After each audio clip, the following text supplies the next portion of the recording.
Well, joining us now is Chris Parry, former NATO commander and editor-in-chief of the Jerusalem Post, Zvika Klein. Zvika, good morning. What's your reaction to the withdrawal of troops from Khan Yunis, and what do you think this means next? There's definitely kind of a broad support amongst Israeli society for this type of a move, though many Israelis do not support Prime Minister Netanyahu or his government. The belief in the IDF is stronger than what it was at the beginning of this war, and the Israeli leadership has also made it clear that they will not end this war before they're actually able to obtain all of these Israeli hostages. So until that doesn't happen, we're not expected to see any sort of stopping. Even though I will say, for the past few weeks, the operation hasn't been actually very active. It's been very kind of sterile, specific operations here and there, but not like an actual combat situation.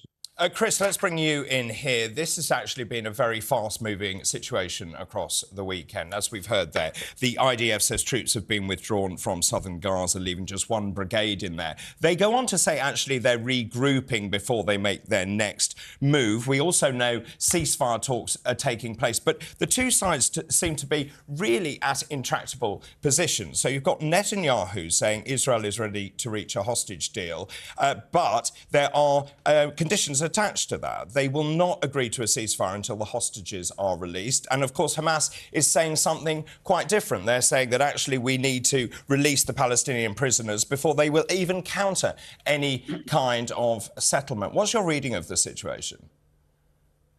Well, from the military point of view, it's quite simple. You've had quite a lot of Israeli troops involved for about 6 months now. The people themselves need to have some R&R. The vehicles, the equipment need some maintenance. So you can't sustain this sort of pressure for much longer. So there's a genuine sort of desire to recycle and get back into the fray again. I also detect that we're changing from what I call urban operations to what we would familiarly call counterinsurgency, more targeted operations against Hamas and the other fighters. I think we have to remember that Israel's been very successful in taking out quite a lot of Hamas fighters so far.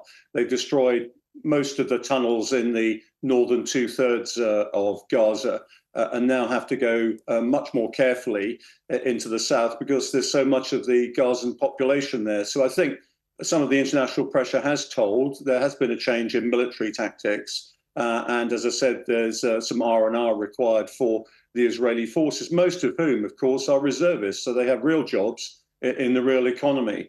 On the broader front, it seems to me that the focus has to come back onto the hostages and the eradication of Hamas. There's too much focus in the international community right now on what's happening to the Gazan population. I think people are getting impatient and intolerant. I think we saw there was a demonstration in Israel, about 100,000 people saying, look, we're not concentrating enough on the hostages. The problem is, it's rather like in a divorce. You can't actually force somebody unless you go to court to actually cooperate. And Hamas isn't cooperating. I'd like to see some proof myself that the hostages are still alive. Because I think that's Hamas's motives in this. It's a great point. 129 hostages still held. We believe 34 of those are presumed dead. But you said about the eradication of Hamas there, Chris.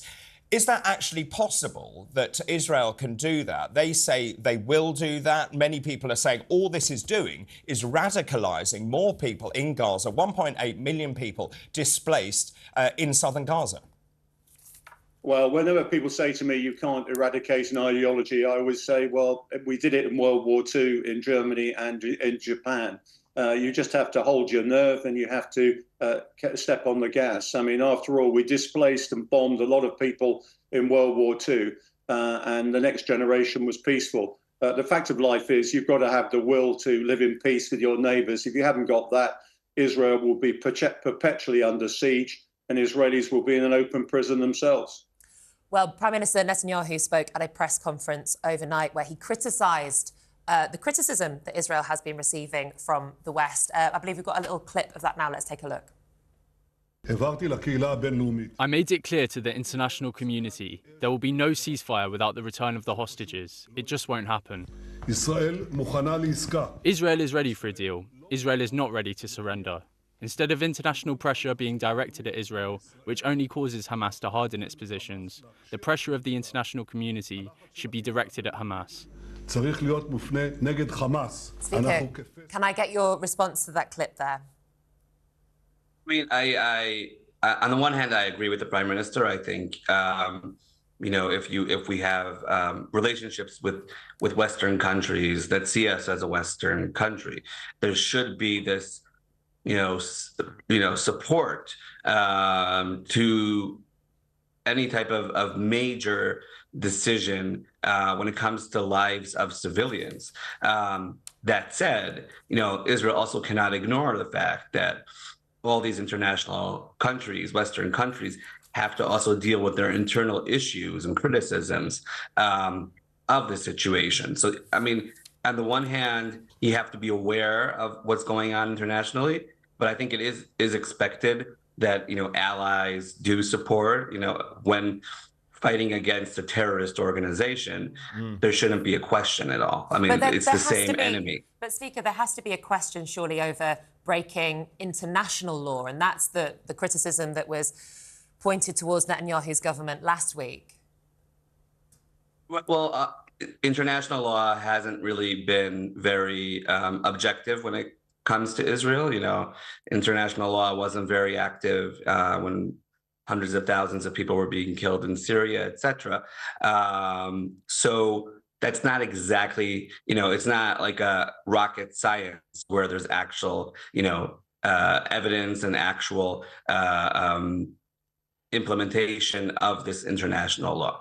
At the end of the day, killing of peace workers who are bringing food is something that everybody regrets and definitely was not on purpose. That said, this is a war zone, and in war zones, people get killed. Zvika, can I just obviously, the IDF should have been more careful. Zvika, can I just ask you about the change in tone from the West? Rishi Sunak says the United Kingdom remains appalled. He's gone further. He says he wants an immediate humanitarian ceasefire. He actually wants to go to a long-term, sustainable ceasefire. Also, the front page of one of the newspapers here this morning, it talks about David Cameron and his response, saying that actually the UK's support for Israel is not unconditional. This is very much a change in tone from the United Kingdom. I saw that, I saw that headline from Lord Cameron, and I have to say, as an Israeli citizen, and an Israeli journalist, I was appalled, and I think that is something that allies do not do. And we're not talking about fringe politicians in parties that just want to be seeking for attention. This is a serious politician with a serious role, and making that type of a statement is something that harms Israel, not only long term but also short term. Zvika, just really quickly, is it not good that we hold conditions on our allies? And as a good ally, one would hope that we do adhere to, for example, international law, and that there are those lines that we both agree each other would not cross. It's a good thing, surely. We all have our red lines, 100%. I think if the only issue is accidentally in a terrible situation, killing volunteers from around the world, bringing food in a war zone, in a mistaken situation, that is not a reason to cause a ceasefire. And again, we're talking about a terrorist organization. We're not talking about a country. And we still have, more than 100 Israelis, most of them civilian, many of them civilians, we haven't even seen evidence to their actual living. So that's a difficult situation. Well, thank you to former NATO commander Parry and Zvika Klein from the Jerusalem Post there.